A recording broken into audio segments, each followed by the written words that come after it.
is Rheina and welcome back again to my YouTube channel.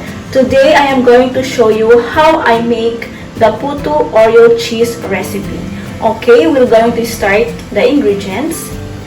This one is 24 pieces of Oreo. This is 1 can of all-purpose flour, 1 can of fresh milk or 1.6 cups of fresh milk, 1/3 cup of white sugar. These two are baking soda and baking powder, 1/2 teaspoon of baking soda and 1 teaspoon of baking powder, vanilla extract, 1 teaspoon of vanilla extract. That's all the ingredients for our very simple Puto Oreo cheese recipe. Okay, let's going to start mixing.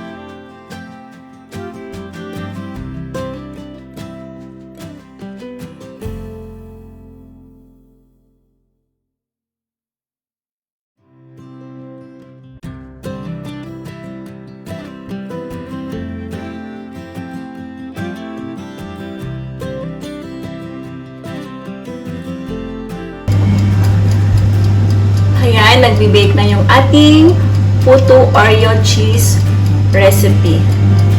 Let's see kung ano yung mangyayari. Hindi ko siya ni-steam kasi wala akong steamer. So, i-bake ko na lang siya. And let's see what is the result. Bake natin siya ng 10 to 15 minutes. Yes, mga friendship, ito po yung outcome ng ating Oreo Puto cheese recipe. Galing! Mukha siyang masarap.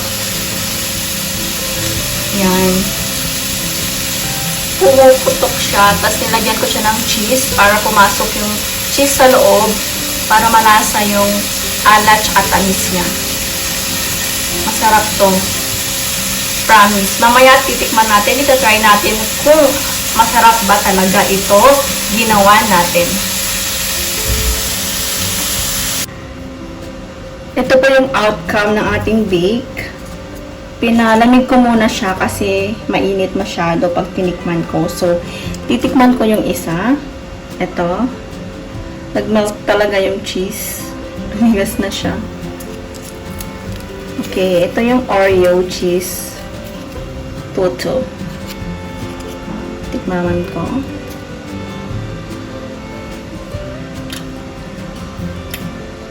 Ang sarap. Ang sarap. Naglalasa yung alat ng cheese tsaka yung tamis ng mixture.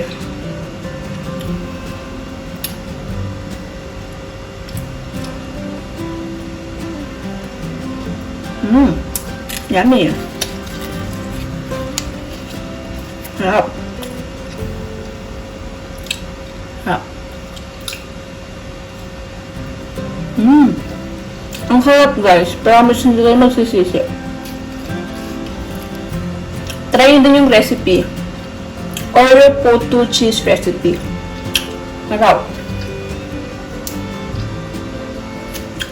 The best. Simpleng recipe lang siya. No egg. No butter. As in, simple lang siyang recipe.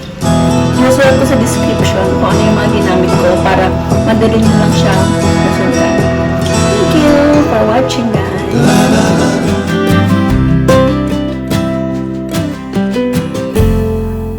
Hi mga friendship!